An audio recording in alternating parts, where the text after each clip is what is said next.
Assalamualaikum warahmatullahi wabarakatuh. Oke, selamat pagi semuanya. Hari ini Ibu akan menjelaskan tentang perbandingan trigonometri. Ya, di sini pembahasan kita ada dua, yaitu yang pertama pengertian perbandingan trigonometri, yang kedua adalah nilai perbandingan trigonometri pada sudut 0 derajat, 30 derajat, 45 derajat, 60 derajat, 90 derajat. Nah, sudut-sudut ini kan termasuk sudut-sudut istimewa. Selanjutnya kita akan membahas beberapa contoh soal untuk membantu murid-murid sekalian dalam menyelesaikan soal-soal berikut-berikutnya. Oke, tahukah kamu apa itu perbandingan trigonometri? Ayo, siapa yang tahu? Kalau belum, ini dia.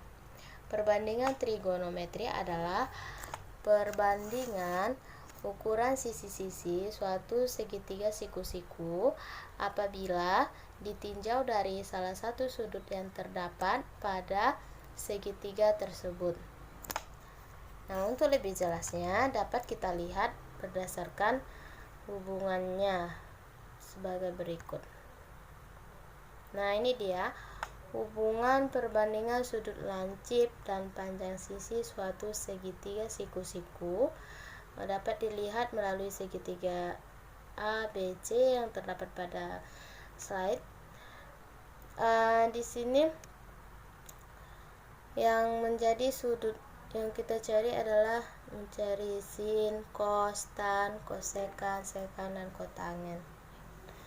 Untuk mencari sinnya dapat kita cari dengan menggunakan perbandingan ini, panjang sisinya, yaitu sisi depan sudut C adalah BA dibanding dengan atau per sisi miring segitiga, yaitu BC.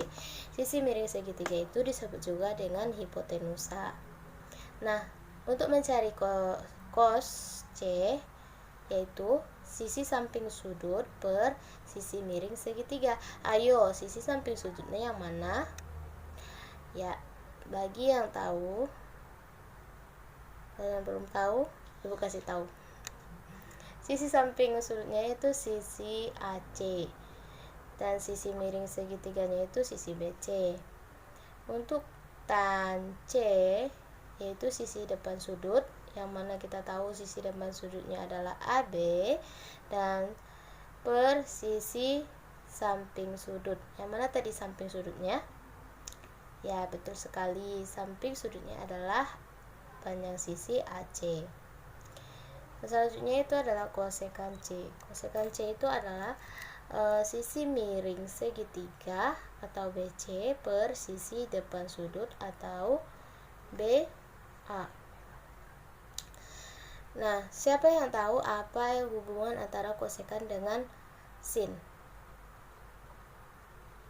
Oke, berdasarkan perbandingannya dapat kita ketahui bahwa kosekan itu sama dengan 1 per sin C. Selanjutnya adalah sekan C. Sekan C itu perbandingan sudutnya itu sisi miring segitiga atau BC per sisi samping sudut, yaitu AC. Nah, bagaimana hubungannya dengan cos? Apakah ada hubungannya? Mari kita teliti apakah ada hubungannya. Ya, hubungan antara sekan C dengan kosekan adalah sekan C itu merupakan kebalikan dari cos C, karena sekan C itu sama dengan 1 per cos C. Selanjutnya yang terakhir adalah kotangen C. Kotangen C itu sama dengan sisi samping sudut per sisi depan sudut. Samping sudut tadi yang mana, ayo? Ya, yang samping sudut adalah sisi AC, sedangkan sisi depan sudutnya adalah AB. Dan hubungannya dengan tan C adalah kotangen C sama dengan 1 per tan C. Oke, bagaimana sampai di sini? Ada yang ingin ditanyakan atau ada yang masih kurang jelas? Oke, kita lanjutkan dengan nilai perbandingan trigonometri pada sudut istimewa, yaitu pada sudut 0 derajat, 30 derajat, 45 derajat, 60 derajat, dan 90 derajat. Nah, untuk perbandingannya dapat kita lihat pada tabelnya, yaitu siswa-siswa semua dapat melihatnya, nggak perlu lagi Bu sebutkan satu persatu. Silakan dibaca dan diingat-ingat agar mempermudah perhitungan kita untuk soal-soal yang akan kita selesaikan. Nah, sekarang kita langsung masuk ke contoh soal. Contoh soal yang pertama itu yaitu adalah diketahui segitiga ABC, siku-siku di B, cos alfa sama dengan 4/5 dan tan beta sama dengan 1 seperti gambar. Jika AD sama dengan A, hitung AC dan DC. Nah, untuk menyelesaikannya perlu kita perhatikan gambar yang ada di samping.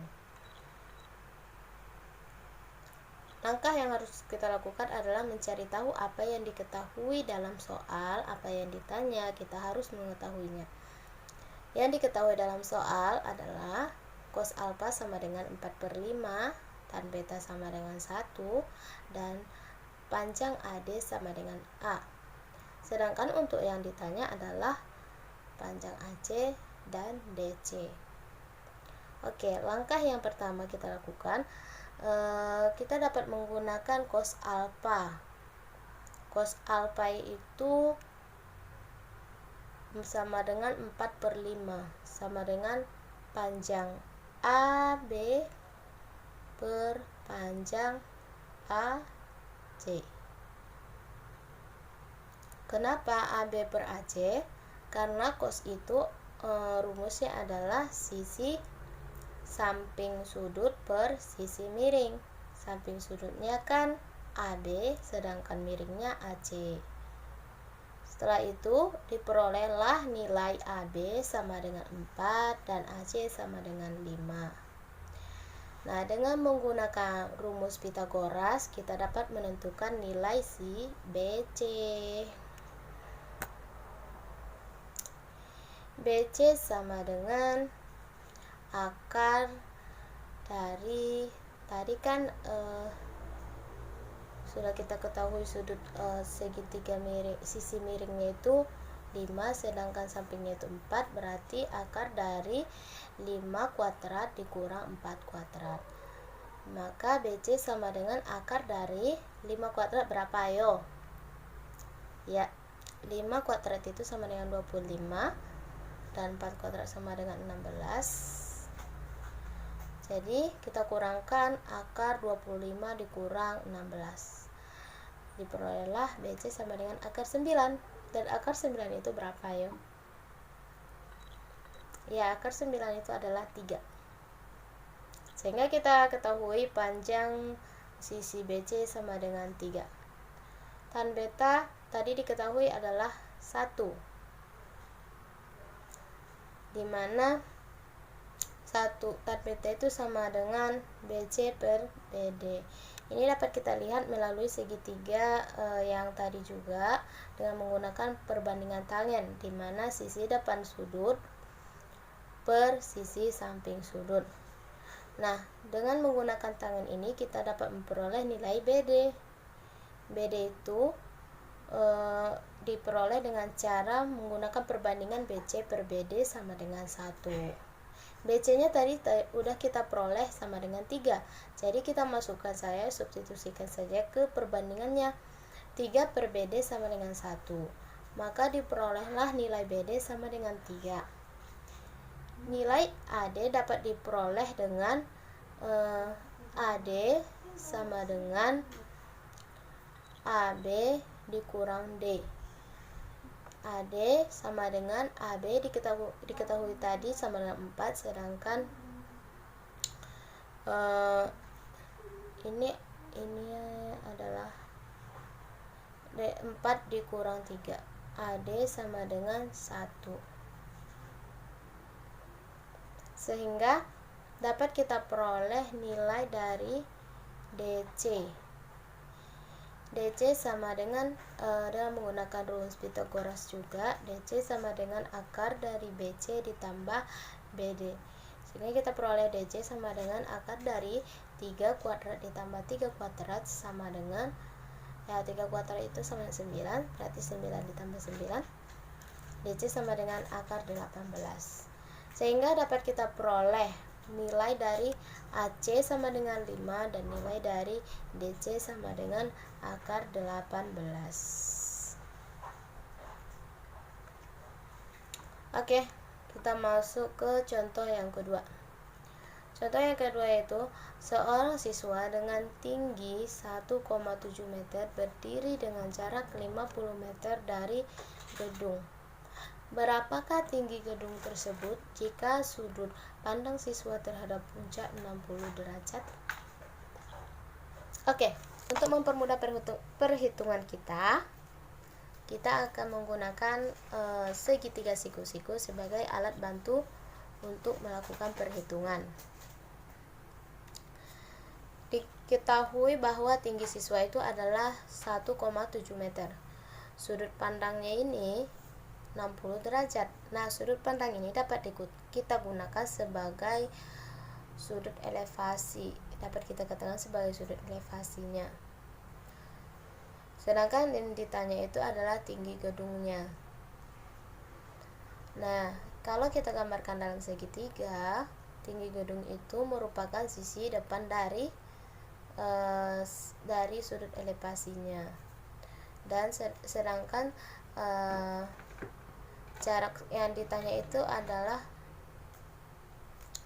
yang diketahui satu lagi adalah jarak siswa ke gedung. Jarak siswa ke gedung itu adalah sisi samping sudut. Pertama kita misalkan bahwa tinggi gedung itu adalah Y. Ini untuk mempermudah perhitungan kita.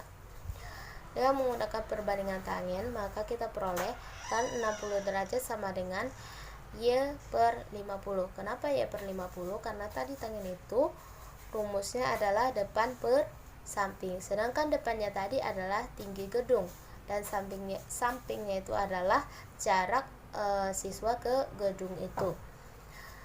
Sehingga kita operasikanlah dengan menggunakan perbandingan trigonometri yang tadi, bahwa tan 60 derajat itu sama dengan akar 3. Akar 3 sama dengan Y per 50, maka Y sama dengan 50 akar 3.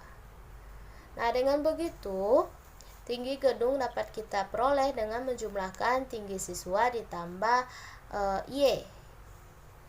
Tinggi gedung sama dengan tinggi siswanya adalah 1,7 meter ditambah 50 akar 3 meter.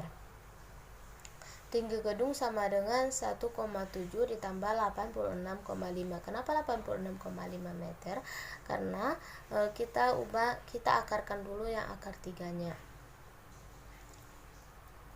Sehingga kita peroleh tinggi gedung sama dengan 88,2 meter. Jadi diperolehlah tinggi gedung sama dengan 88,2 meter. Oke, mungkin itu saja untuk pertemuan kita hari ini. Semoga apa yang disampaikan dapat dipahami dan berguna dan dapat memudahkan kita untuk menyelesaikan soal-soal yang diberikan. Sekian dari Ibu. Jika ada yang ingin ditanyakan silahkan. Jika sudah tidak ada lagi, Ibu akan memberikan soal, tolong dijawab dengan benar dan dengan jujur.